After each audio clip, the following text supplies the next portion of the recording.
25 ठाणे लोकसभा मतदारसंघातील महायुतीचे उमेदवार नरेश म्हस्के यांच्या प्रचारार्थ माजी खासदार संजू नाईक यांच्या वतीने ऐरोली मतदारसंघात प्रचाराचा झंझावात सुरू झाला असून दिघ्यापासून भाजप पदाधिकारी प्रभागनिहाय बैठका आयोजित करून पुन्हा एकदा तिसऱ्यांदा नरेंद्र मोदी यांना पंतप्रधान पदी विराजमान करण्यासाठी जोरदार कामाला लागा अशा सूचना केल्यात। तसेच ज्येष्ठ नागरिक व सामान्य नागरिकांशी थेट संवाद देखील संजू नाईक यांनी साधलाय।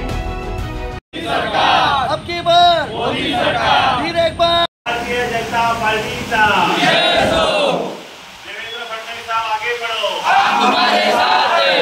नरेश साहब आगे बढ़ो, हम तुम्हारे साथ हैं। आवाज टुडे साठी प्रिया अजवांचा रिपोर्ट, नवी मुंबई।